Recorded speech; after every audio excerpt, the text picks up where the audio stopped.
हिंदी व्याकरण पढ़ाऊंगी। सबसे पहले अपने विषय की ओर बढ़ते हुए हम आपसे कुछ प्रश्न पूछेंगे जिसके उत्तर आपको देने होंगे। तो बताइए बच्चों कि हम अपने आप को बुलाने के लिए ऐसे कौन से शब्दों का प्रयोग करते हैं।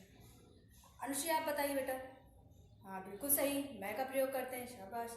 अच्छा, मैं के अलावा और कौन से शब्द होते हैं जो हम अपने लिए प्रयोग करते हैं। हाँ तुम होता है, मैं होता है, वेरी गुड बेटा। अच्छा, अपने से बड़ों के लिए हम कौन से शब्दों का प्रयोग करते हैं। वेरी गुड, आपका प्रयोग करते हैं, शाबाश बेटा। ये मैं, आप, तुम, ये किन शब्दों में आते हैं। सर्वनाम में आते हैं, सही है, सर्वनाम में आते हैं। तो बेटा सर्वनाम के विषय में आप और क्या क्या जानते हैं, नहीं पता है, चलिए मैं आपको बताती हूँ। तो आज का हमारा प्रकरण है सर्वनाम। क्या है, सर्वनाम।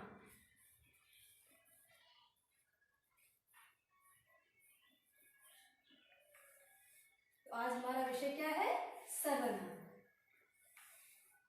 आज हम सर्वनाम के विषय में जानने की कोशिश करेंगे और समझने की कोशिश करेंगे कि हिंदी व्याकरण में इसका प्रयोग किस प्रकार से किया जाता है।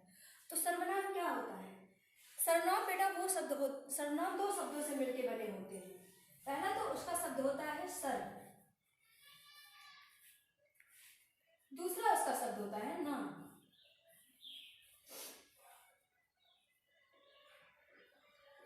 सर्व नाम, जहां सर्व का अर्थ होता है सभी से, वही नाम का अर्थ होता है यहाँ पर नाम वाले शब्द, नाम वाले शब्द। यानी नाम वाले सभी शब्दों की जगह जो शब्द प्रयोग में लाए जाते हैं उन्हें हम क्या कहते हैं, उन्हें हम सर्वनाम कहते हैं। आप सर्वनाम की परिभाषिक तौर पर देख लेते हैं किसे कैसे कहा जाता है या लिखा जाता है।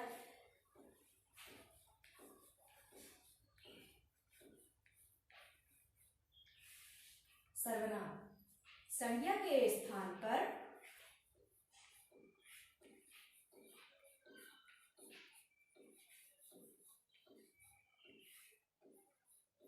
संज्ञा के स्थान पर प्रयोग किए जाने वाले शब्दों को, प्रयोग किए जाने वाले शब्दों को, किए जाने वाले शब्दों को हम सर्वनाम कहते हैं। शब्दों को सर्वनाम कहते हैं। क्या कहते हैं, सर्वनाम कहते हैं।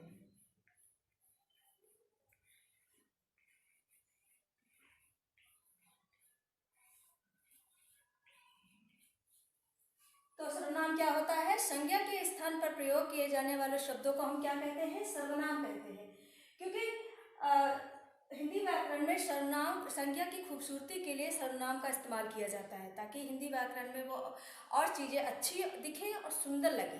ठीक है, अब इसका उदाहरण हम देख लेते हैं क्या होता है।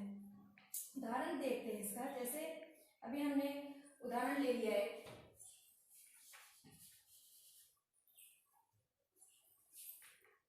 उदाहरण है यहाँ पर कि राम घर जाता है। यहाँ पे क्या है, राम घर जाता है, राम खाना खाता है। अब यहाँ पे क्या हो गया, यहाँ पे राम हमारा क्या है, राम हमारा संज्ञा है। अब बार बार अगर हम राम का ही इस्तेमाल करेंगे तो यह ना देखने में इतना सुंदर लगेगा और ना ही बोलने में उतना अच्छा लगेगा। इसकी जगह पर हम क्या करते हैं, हम सर्वनाम का इस्तेमाल करते हैं ताकि वाक्य तो वही रहे लेकिन इसकी थोड़े से लिखावट में या बोलने में चीज़ें बदल गए। अगर हम लोग जैसे राम है, अब यहाँ पर अगर हम कर दें वाह, क्या कर दें, वाह, जब हम यहाँ वाह कर देंगे, देखिए शब्द तो वही है, यहाँ राम की ही बात हो रही है पर राम ना होकर यहाँ पर क्या हो गया है, वाह।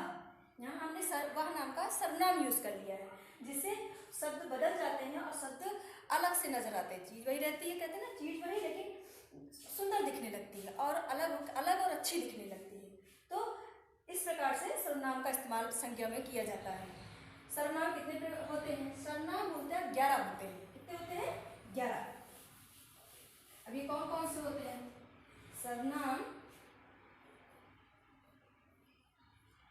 सर्वनाम 11 होते हैं। कितने? 11 होते हैं।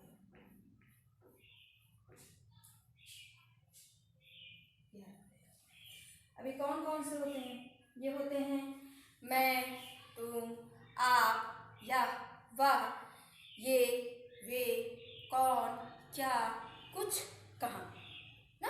11 होते हैं। कितने होते हैं? 11 होते हैं। कौन कौन से? मैं, तू, आप, यह, वह,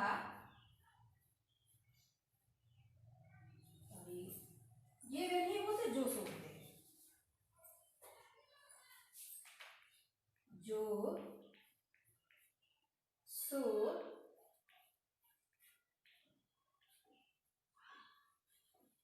कौन, क्या, कहाँ,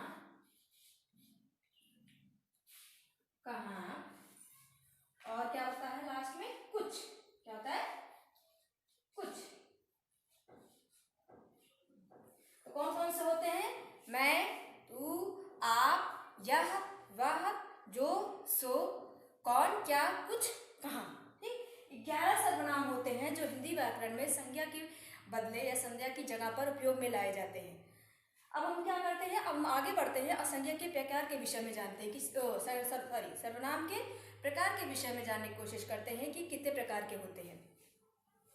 हिंदी व्याकरण में सर्वनाम 6 प्रकार के होते हैं। कितने प्रकार के? 6 प्रकार के।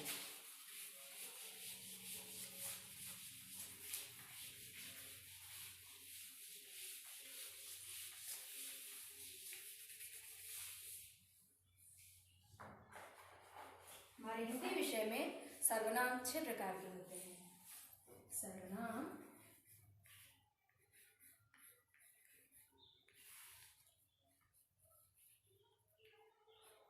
6 प्रकार के होते हैं। कितने प्रकार के? 6 प्रकार। कौन कौन से? हमारा पहला होता है पुरुषवाचक सर्वनाम। कौन सा? पुरुषवाचक सर्वनाम। हमारा पहला सर्वनाम होता है पुरुषवाचक सर्वनाम। पुरुषवाचक सर्वनाम। हमारा दूसरा होता है निश्चयवाचक सर्वनाम।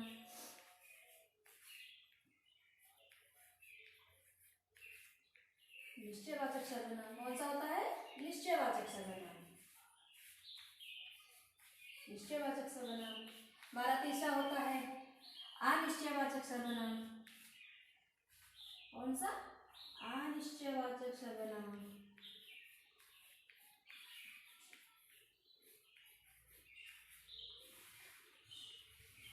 अनिश्चयवाचक सर्वनाम। हमारा चौथा क्या होता है? हमारा चौथा होता है प्रश्नवाचक सर्वनाम।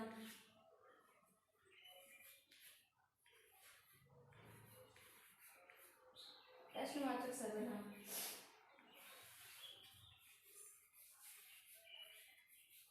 प्रश्नवाचक सर्वनाम। अब हमारा पांचवा होता है संबंधवाचक सर्वनाम। कौन सा? संबंधवाचक सर्वनाम।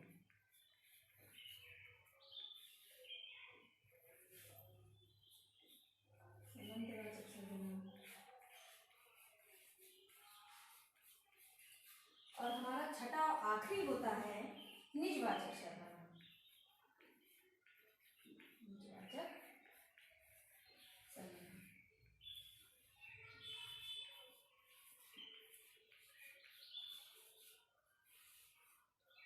ये 6 सर्वनाम होते हैं जो हिंदी व्याकरण में इस्तेमाल किए जाते हैं। कौन कौन से होते हैं? पुरुषवाचक सर्वनाम, निश्चयवाचक सर्वनाम, अनिश्चयवाचक सर्वनाम, प्रश्नवाचक सर्वनाम, संबंधवाचक सर्वनाम और छठा हमारा क्या होता है? निजवाचक सर्वनाम। देखिए 6 सर्वनाम होते हैं तो आइए इससे पहले हम लोग पहले सर्वनाम पुरुषवाचक सर्वनाम के विषय में जानने की कोशिश करते हैं कि वो क्या होता है। हमारा पहला सर्वनाम क्या है? पुरुषवाचक सर्वनाम।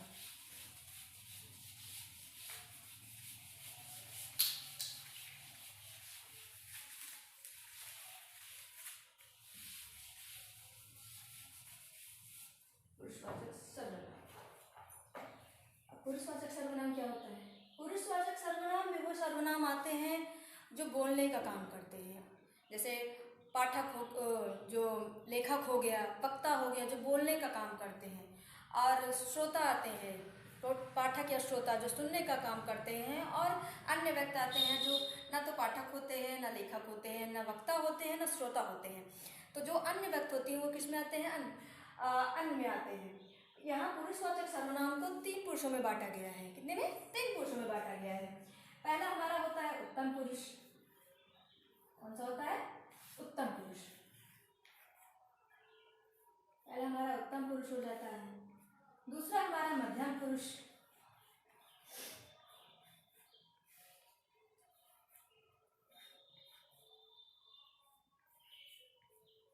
तीसरा हमारा अन्य पुरुष।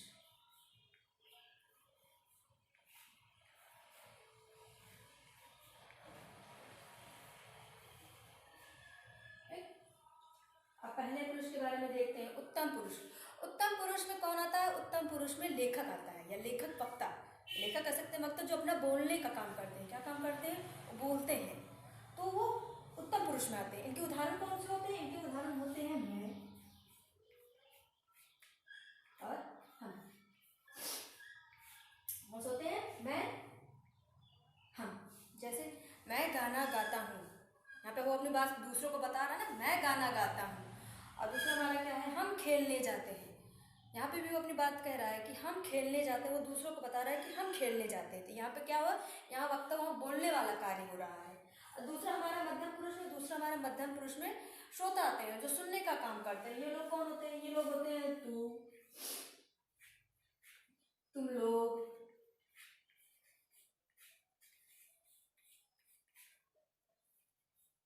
आप, आदि।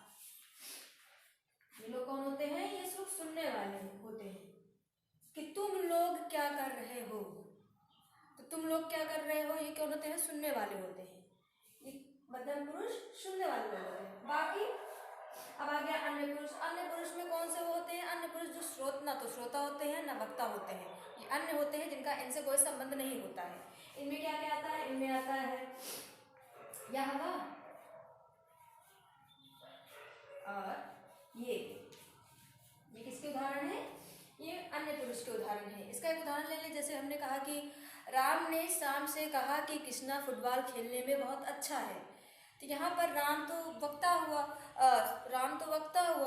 और श्याम आपका श्रोता हुआ। यानी राम अगर उत्तम पुरुष हुआ तो श्याम आपका मध्यम पुरुष हुआ, कृष्णा आपका अन्य पुरुष हुआ। क्योंकि यहाँ पर ना वो बोलने वाला है, ना वो सुनने वाला है। ये अन्य व्यक्ति जिसके विषय में बात की जा रही है।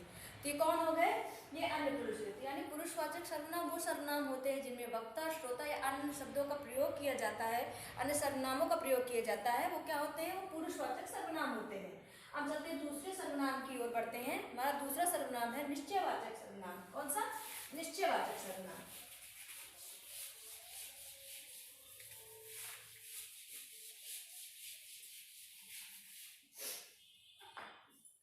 हमारा दूसरा है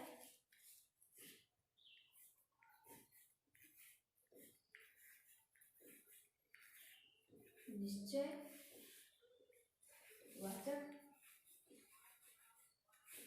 सर्वनाम। हमारा दूसरा सर्वनाम क्या आता है? दूसरा सर्वनाम आता है हमारा निश्चयवाचक सर्वनाम। कौन सा सर्वनाम? निश्चयवाचक सर्वनाम।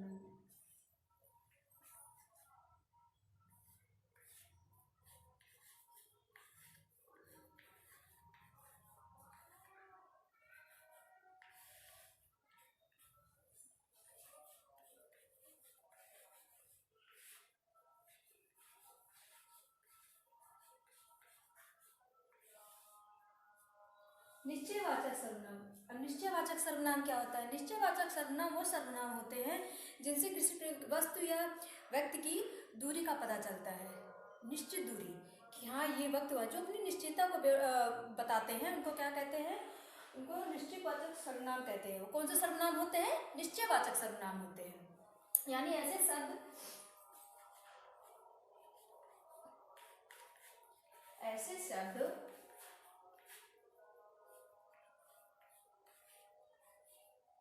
शब्द जिनसे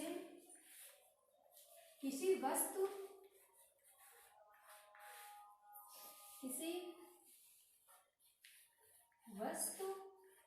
या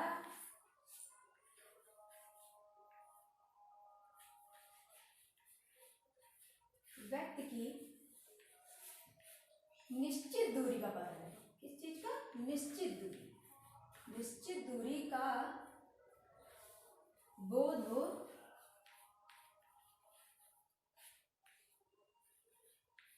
उसे निश्चयवाचक सर्वनाम कहते हैं। क्या कहते हैं हम लोग उसे? निश्चयवाचक सर्वनाम कहते हैं। निश्चयवाचक सर्वनाम कहते हैं।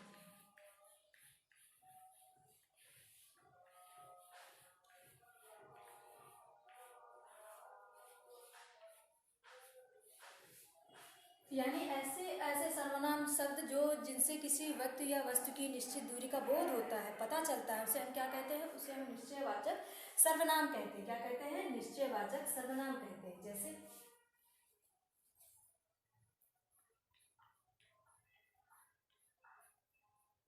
यह मेरी पुस्तक है। यह मेरी पुस्तक है। एक और उदाहरण देख लेते हैं। वह मेरी कलम है।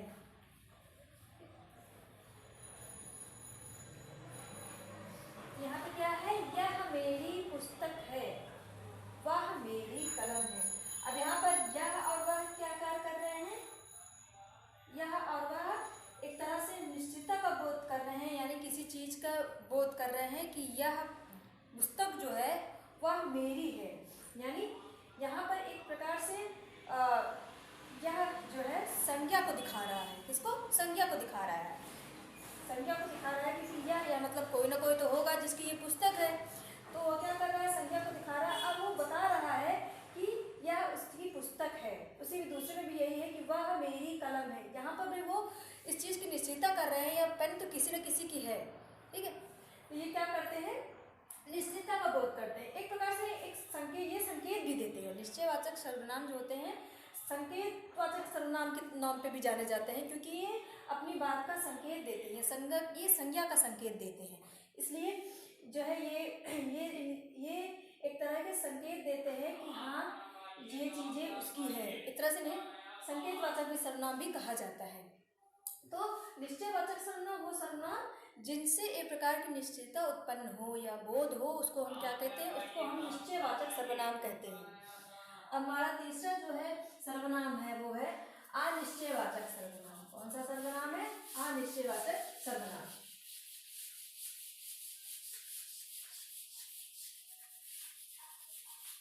अनिश्चयवाचक सर्वनाम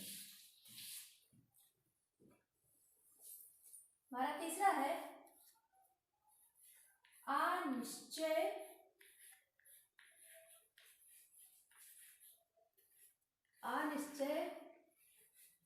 वाचक सर्वनाम। कौन सा सर्वनाम? अनिश्चयवाचक सर्वनाम। अब अनिश्चयवाचक सर्वनाम क्या होता है? ये अपने नाम के ही जैसे है, जिसमें किसी भी चीज की निश्चितता ना हो, अनिश्चय हो, जिसमें किसी प्रकार का निश्चयता की बोध हो ही ना, उसे हम क्या कहते हैं? उसे हम अनिश्चयवाचक सर्वनाम कहते हैं। क्या कहते हैं? अनिश्चयवाचक सर्वनाम कहते हैं। यानी ऐसे शब्द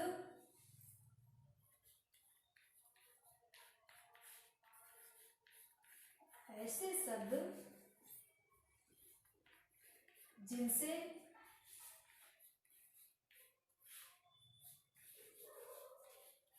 किसी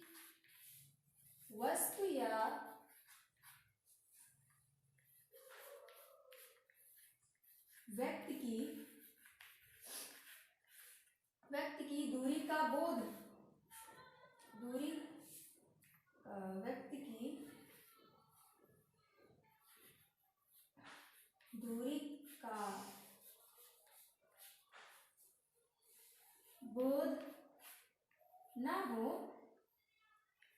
उसे हम क्या कहते हैं? अनिश्चयवाचक सर्वनाम कहते हैं। उसे अनिश्चयवाचक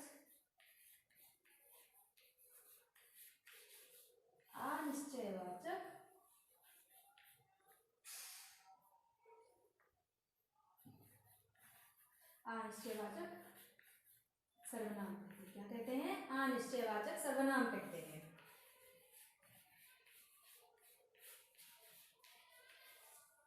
किसी प्रकार की निश्चयता न प्रकट हो उसे हम क्या कहते हैं? अनिश्चयवाचक सर्वनाम कहते हैं। अब इनके उदाहरण कैसे होते हैं? इनके उदाहरण अगर हम देखेंगे तो हमें और अच्छे समझ में आएगा कि अनिश्चयवाचक सर्वनाम होता क्या है। उदाहरण जैसे इनका उदाहरण हो गया,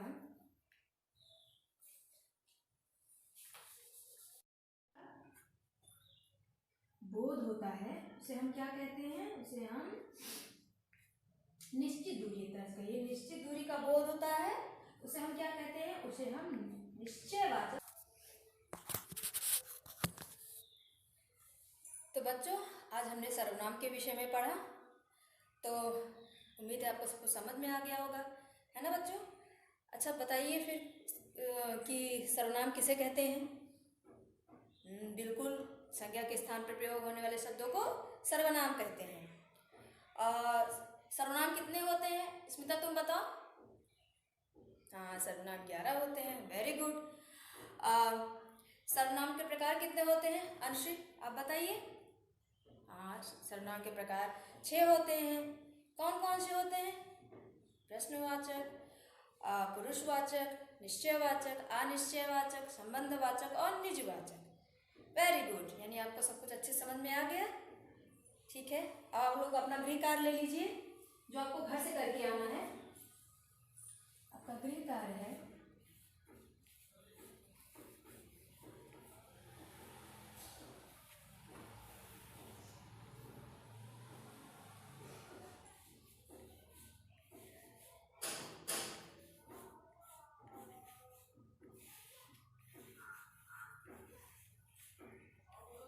सर्वनाम की परिभाषा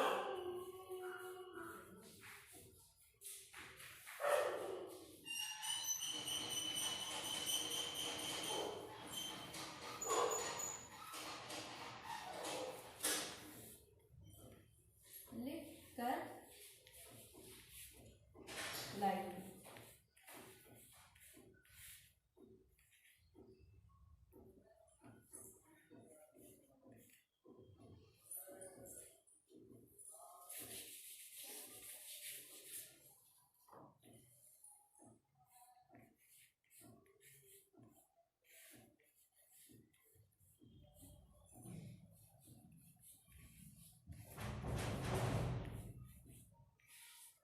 सर्वनाम के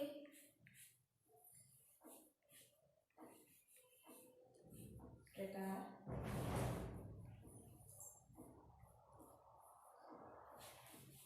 याद करके आना है।